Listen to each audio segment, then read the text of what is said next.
book with Doug Crandall. The book is called Hope Unseen, and the subtitle, which tells you the key of the story of the U.S. Army's first blind active duty officer. Scotty Smiley, welcome to today's Issues. No, thanks, Ray and Tim. It's great to be here. So, Scotty, where are you right now? I'm in Washington State, Spokane. It's in the northeastern part, about a half an hour just to the west of Idaho. So it's wherever everyone else is at. It's still snowing and hailing and raining here. That's where the conservatives who do live in Washington live, right? Because I mean, there are some great people out here. It's beautiful, all 6 of them? And it's where my home, just Pasco, Washington, just a couple hours south of here, is from. So when the Army places you near your hometown, you usually never complain. I didn't get a chance, Scott. This is Tim. I didn't get a chance to go to your part of the state, although I'm going to one day. But in the summer, I visited some friends who live up near the Bellingham area. Yeah. And so my wife and I got a car in Seattle Airport. And so we started. By the way, Seattle is, wow, what a beautiful city.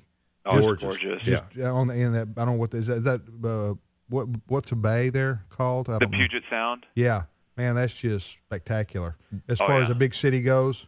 Beautiful city. Yeah, beautiful absolutely. part of God's creation. But anyway, we drove from Seattle up to Bellingham, which is near the Canadian border. In fact, we went over to I know you didn't ask for me to go into my summer trip, Scott, but while you're here with me, I'll just tell you a little bit about it. It's great. I'm excited. Yeah. So anyway, but so we're driving up from Seattle to Bellingham, and it's on the interstate, and then you start running into these mountains with these trees that tower to the sky. And I don't know, evergreens, is that what they are? Yeah, we're the Evergreen State. The Evergreen State. But I got home, I live in Mississippi, and I told my friends here, I said, you know what? We only thought we knew what trees were. I said, you haven't seen trees till you go to the state of Washington, because those things are majestic and they tower, and they're like 100 feet tall or better, 200 feet tall. I don't know, but it's a beautiful, beautiful part of the country, and I want to go back sometime soon and maybe come east toward the area you live. Yeah, no, we'd love to have you. Just the Cascades, which split the state in half, north to south, right. Splitting the state east to west. I mean, just towering mountains, and which, about New York, Georgia, I've been, North Carolina, Virginia, all over the eastern seaboard.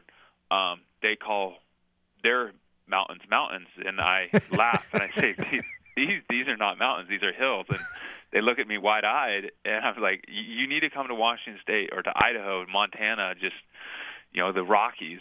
Those are mountains, and just the majestic beauty is just, it's awe-inspiring. Yeah, absolutely. Well, let's get into your story, my friend, Captain Scotty Smiley, joining us from the state of Washington. His book is called Hope Unseen, the story of the U.S. Army's first blind active duty officer. The book is published by Howard and is available everywhere. Hope Unseen is the title of it. Scott, where do you want to start? We can definitely start from the beginning. Okay. I was raised in a large family, 3 brothers, 3 sisters, where it was always not the competition and competitiveness, but sometimes you had to fight for your food, fight for your clothes, or you get mad that your brother's wearing your clothes. But just that competition and competitive nature pushed me to better myself and pushed me to look at life in a different manner, to where I wanted to be someone and I wanted to do something in life. And I realized, not just from my parents and my friends and the educators at school, but I wanted to continue my education after high school. And so I made a decision to attend the United States Military Academy, located in West Point, New York, about 3,000 miles from my hometown, because I wanted to be a leader, and I wanted to, whether it was enter the civilian world as a businessman or even make it at the top ranks of the United States Army, it's something that I wanted to do. And again, that meant I had to get educated more. And so going back to West Point, I was definitely pushed, just, the stresses of life. And I reached a point that, I was crying, as female as, and making sure that I'm doing the right thing. But, after she told me to go to my room, I looked at my life. Everything was taken away from me, but one thing, and that was God. That being raised as a Christian in a Christian family, being asked and sometimes told to read the Bible, I realized that I still had God with me. And, just as Philippians 4:13 says, that, as Paul's talking to the church of Philippi, I can do all things through Christ who strengthens me. And so I took that verse and just looked at the Army values and everything that was in front of me and realized if I wanted to be here, I had to be in God's will. But if that was the case, God could help me through the struggles and through the trials. And as a result, I stayed at the military academy, made awesome friends, and, graduated 47 months later and entered the United States Army as a second lieutenant. So just keep the story going from there. So you graduate from West Point. I know you're going to end up in Iraq eventually. Is that where you went quickly, or other things in between? Yeah, it took a little time. So after graduating, becoming a commissioned officer in the United States Army, a second lieutenant, I pushed down to Fort Benning, Georgia, where I attended my basic officer leader course as an infantryman. I then was married to my beautiful high school sweetheart, Tiffany. Then I unfortunately had to leave her after 3 weeks of marriage. Men, don't do this.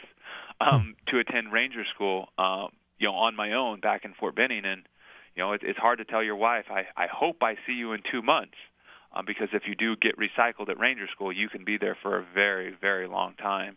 And after graduating Ranger School, after 62 days of fun in the cold, tired, starving,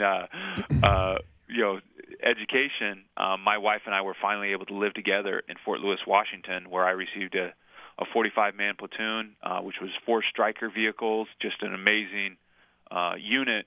And then 7 months after being married, I deployed with my unit to Mosul, Iraq, which is in the northern part of Iraq.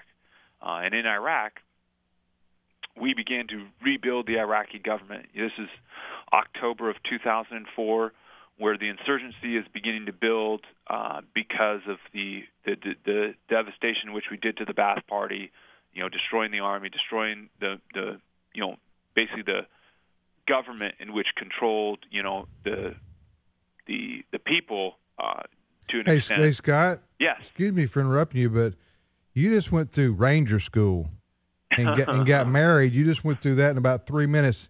But are you blind? You're blind. No, I'm not blind.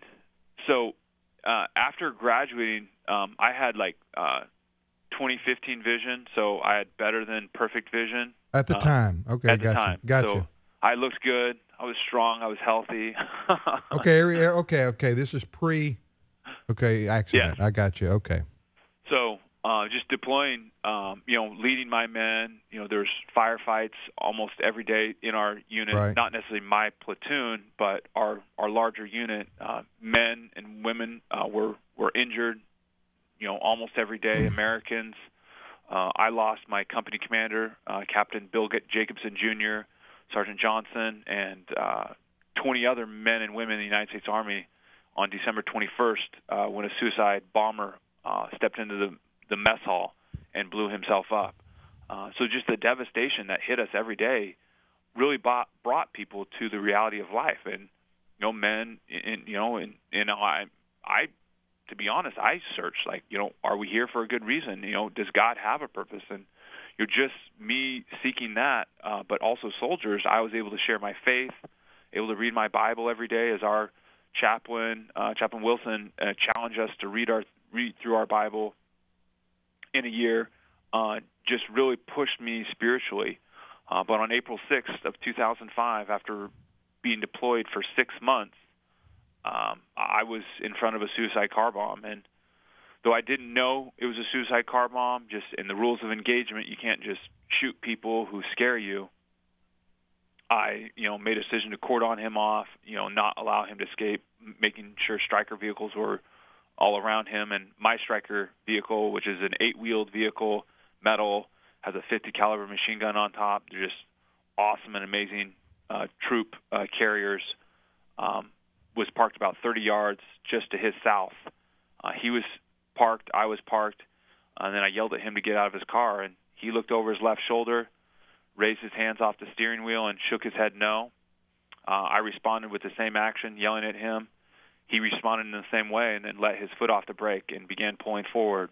And then that's when I raised my M4 rifle to my shoulder. Again, I'm standing in a striker, so metal's all the way up to my, protected all the way up to my chest. And I fire 2 rounds in front of his car, and then boom, he and his car disintegrate, sending shrapnel into my face, and I didn't wake up for 2 weeks until 2 weeks later in Walter Reed Army Medical Center. My life black, the rest of my life. That happened in 2000? In 2005. We're talking to Captain Scotty Smiley.